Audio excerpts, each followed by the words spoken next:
8 or 24? Number 8. 24 was more challenging.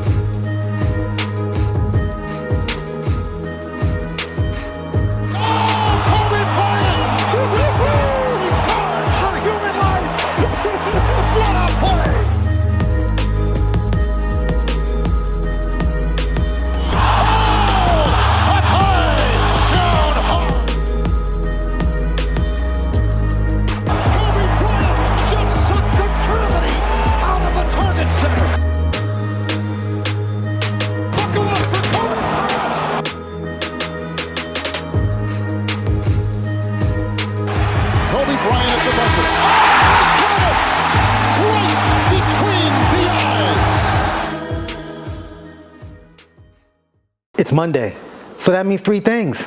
1, I'm not YMCM. 2, it's a Mamba Monday. And 3, it's time for the 824 podcast. How you guys doing? I'm your host, the product of poverty's environment, the Pope Chuck Paul. I hope you guys are enjoying your Monday. I hope you guys enjoyed your weekend and your week prior. Oof. Did we even get fall? Because it seemed like winter's here. Or maybe I'm exaggerating. Because 65 degrees from 80, 90 degrees is pretty drastic, and a motherfucker like me, even though I'm a tropical African nigga, West Coast Liberia, Bummy Hills, Bossa Tribe, all that, I don't like being too hot, and I definitely don't like being cold. I like it somewhere in the middle. I keep the crib on 78 degrees, but hopefully we don't get no snow this winter. I'm not a snow guy. I hate the snow. Although from New York, I don't like wearing boots. I'm out of big on construction Timbs and all that shit. But let's get right the fuck to it. Somebody please take Boosie's motherfucking phone from him. This motherfucker's wildin'. So, the king of the trolls, or queen of the trolls, little Nas X, y'all generation Nas, not my generation Nas.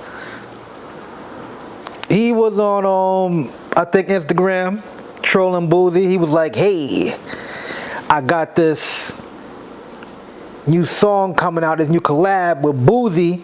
We're going to do it. I watched the whole video. I was like, oh shit. Then Boosie immediately jumped on Twitter and wrote, stop trolling me, faggot, LOL. You a whole bitch playing with a gangster, SMH. You can keep sucking dick and getting fucked in your ass in peace. And hashtag you hate yourself. I would too if I was you, LOL Nas X. If you commit suicide, you will do this world a huge favor. Nobody wants you here. And he was so mad he retweeted his own tweet. And then he doubled down and later on tweeted, if y'all think the whole world hate me, y'all tripping.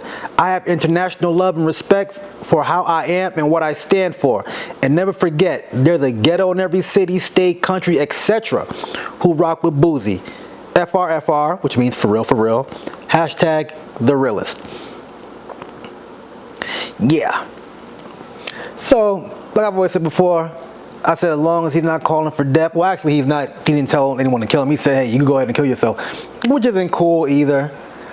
It's not nice. It's a mean thing to say, especially when you call someone a faggot, because that's not a word. Hell, it's weird because you don't call a homosexual person a faggot. It's like a slur or whatever. But in the streets in the hood, it's known to call an actual straight man that. Well, that's fighting words too. You might call a man a bitch. So to say stuff like a girl, but calling any man outside of what they are is disrespectful. Calling any person anything outside of their name is disrespectful. When you call someone a bitch, a fag, call them gay, trying to demasculate them, it's not cool. Boosie went too far.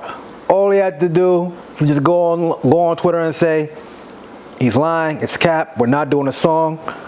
Or he could have just said, yo, Lil Nas X, I know you like trolling, whatever, but please, leave me out of your games. Some people were saying things like, well, he's always talking about Lil Nas X. Well, it's usually because he's asked a question about him and he answers it. Which he can also say, no comment, or I don't want to talk about this dude. But yeah, Boosie, you gone too far. Smalls, you're gone too far. Too far, Boosie. And if you listen to any of Boosie's first interviews when he came out of jail, he will tell you he's seen some shit.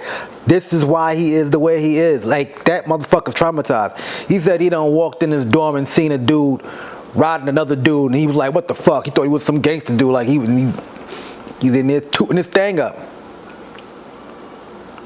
He needs counseling. Not for the whole, I need to embrace and love gay people, but just for the shit that he seen while he was in jail. And I too don't like the whole term of the word phobia used for certain things, because it's not like you fear gay people. You know, you just don't agree with it. You might not agree with their lifestyle, whatever. But at the same time, everyone deserves respect. But I'll also say this: that's what Lil Nas X was. That's what he wanted. He wanted to get a reaction out of him. And it's crazy because till this day, like I always say, this kid is known for his antics and his trolling, and not for his music. He is the gay Tekashi 6ix9ine. Plain and simple. He's known for his Twitter fingers and not for his music. I haven't heard anyone ever talk about his music or even say it was good or great. Back to the topic. Boosie, you tripping? Whew. That motherfucker's wild, man. That motherfucker's wild. But moving along, my favorite time of the year, of course, I told you a couple days ago, NBA season is underway. Ben Simmons was suspended the first game of the season against the New Orleans Pelicans, and he came in the next day. He met with team ownership, him and Rich Paul, I believe, and he said that he was medically unclear to play because he is not mentally ready to play in front of the crowd. After he done said he didn't want to play for them ever again. Now, mind you, mental illness is something you don't joke around with or play with on both sides of the fence.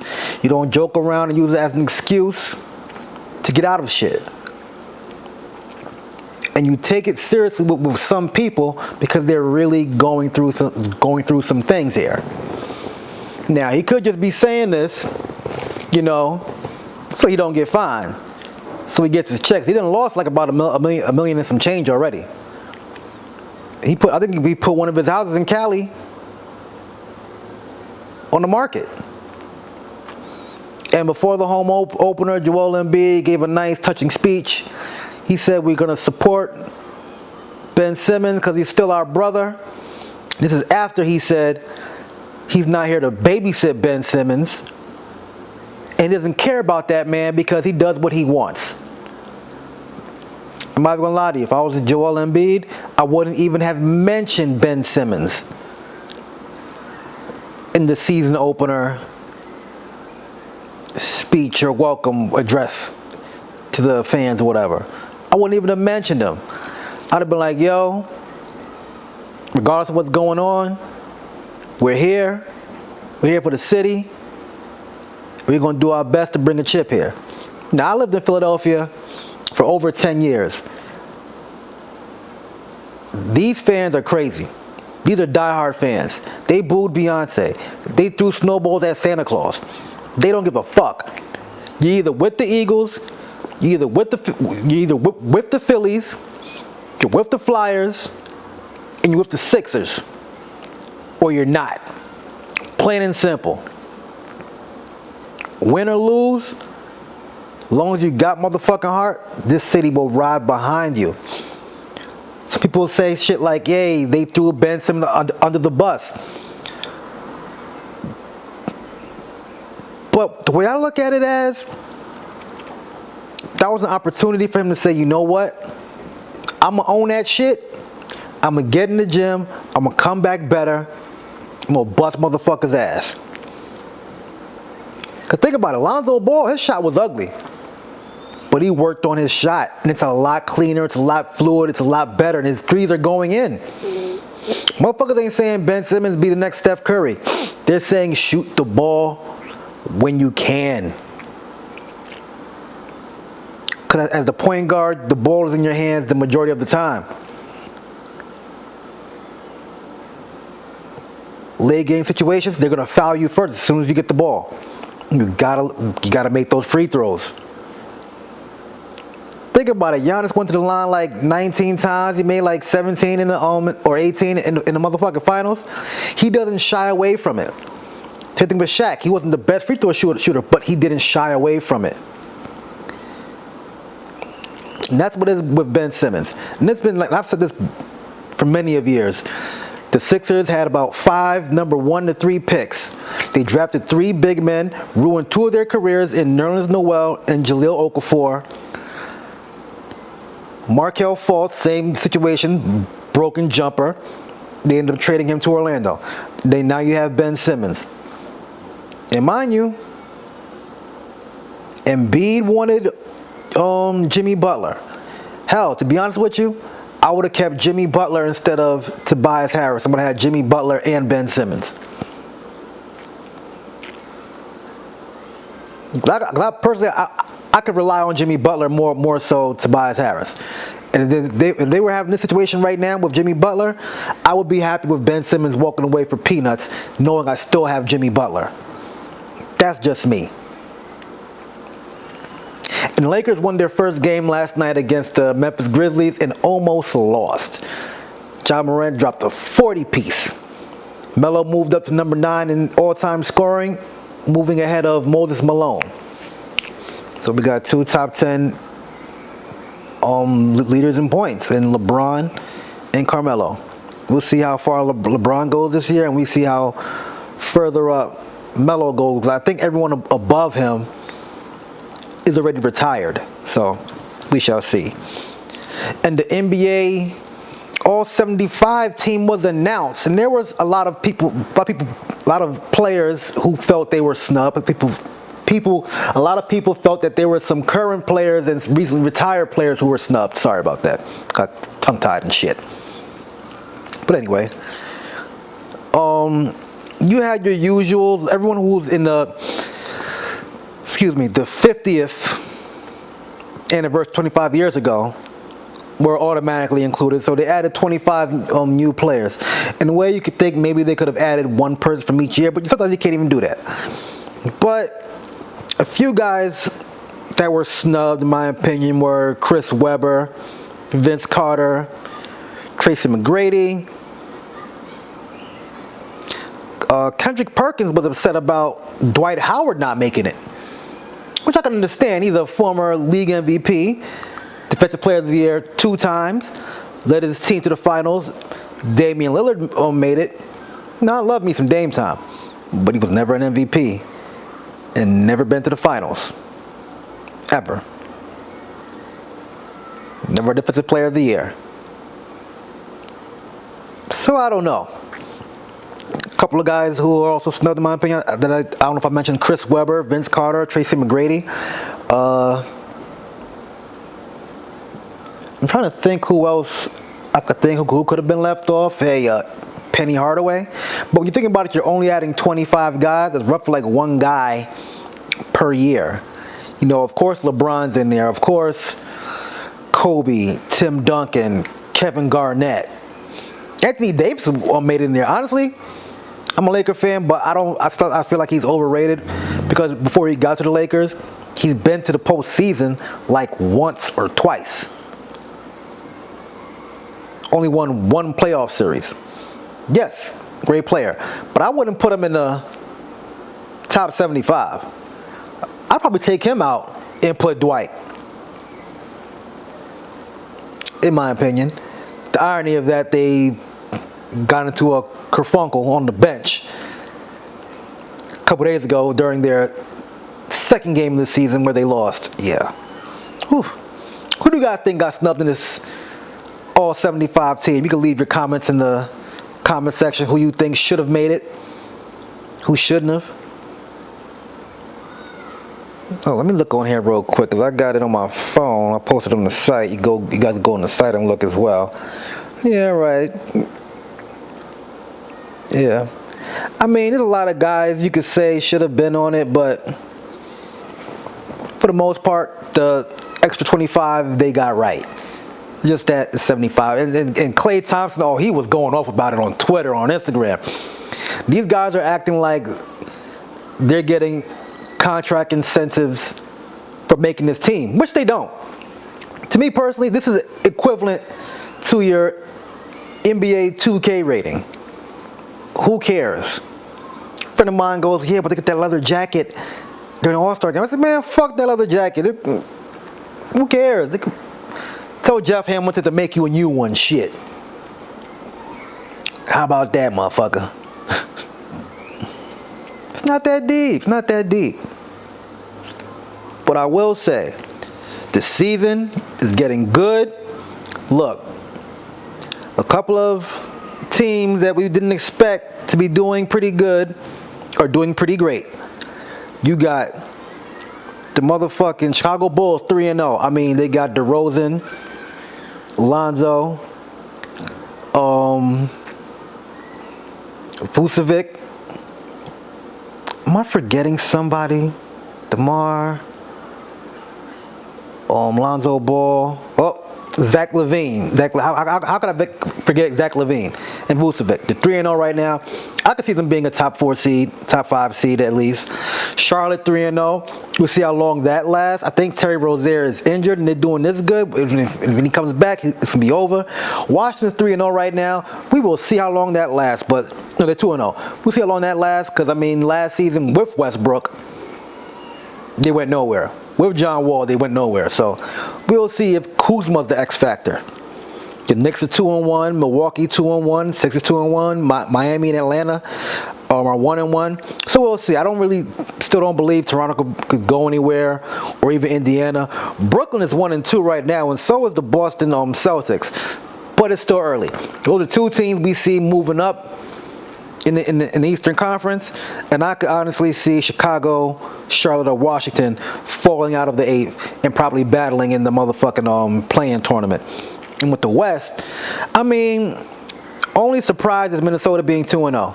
I know it's only 2 games, but they won in impressive fashion. Even motherfucking Anthony Edwards, he's a beast. During the Houston game, he hits a 3, and he tells the Houston coach to call a timeout because he's on fire.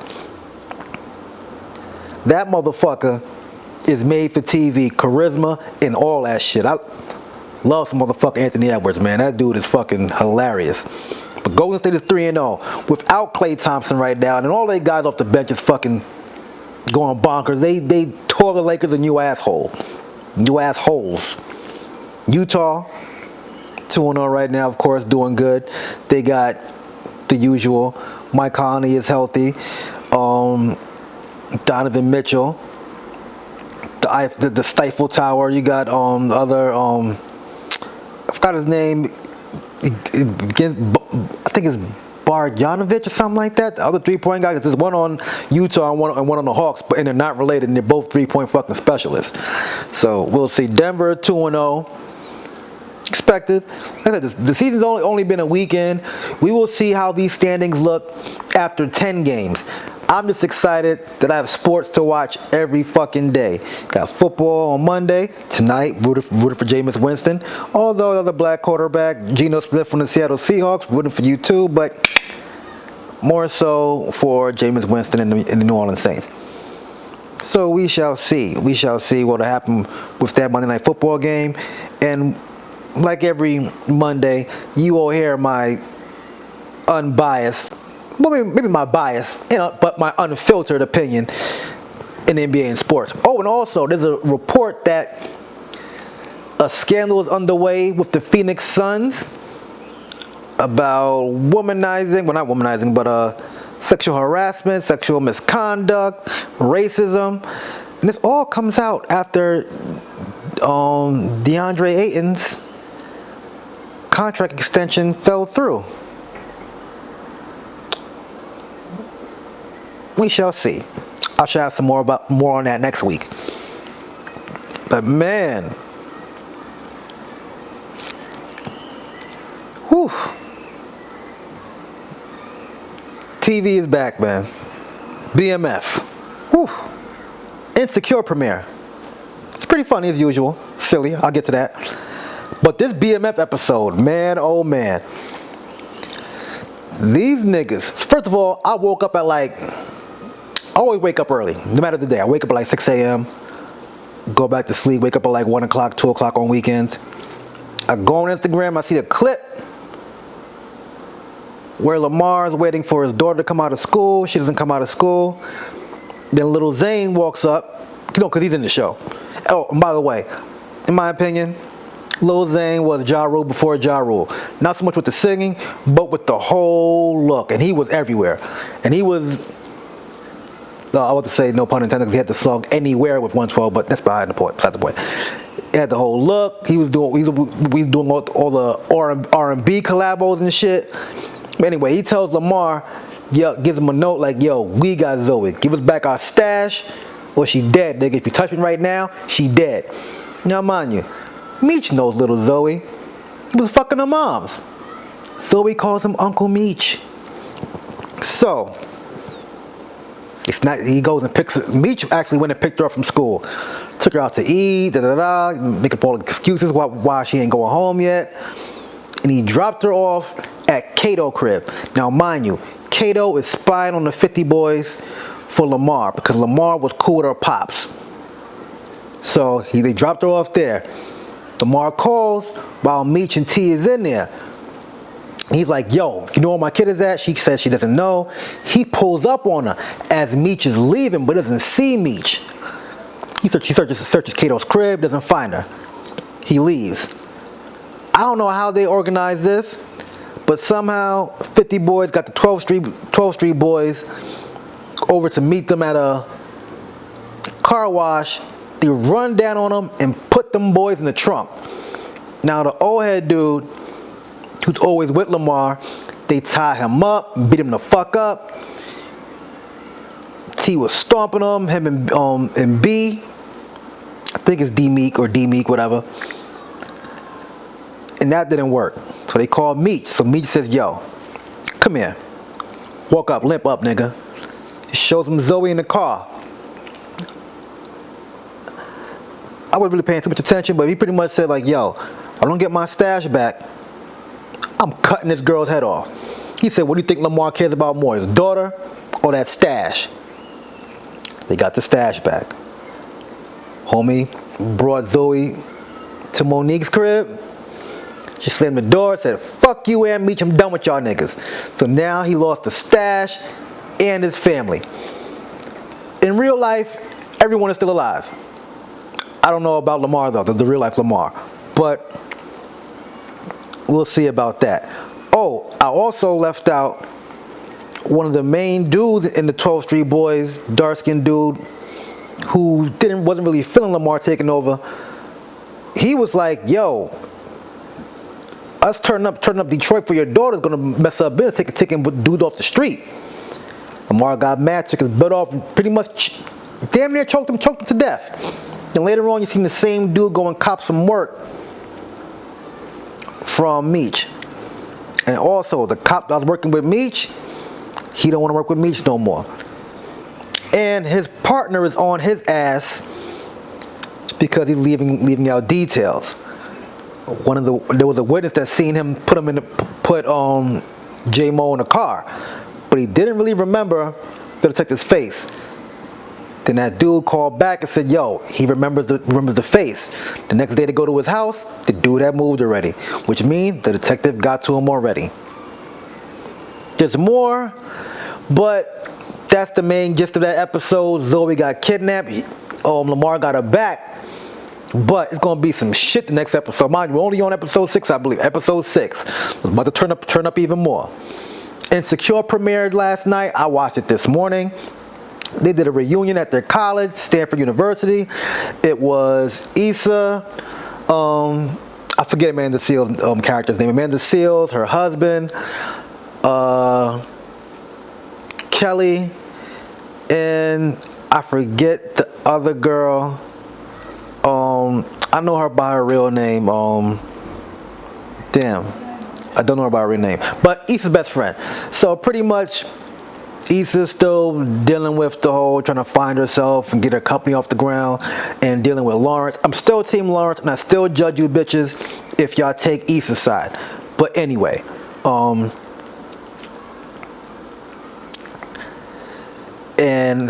Molly. And Molly's still dealing with her breakup with the Chinese dude or whatever.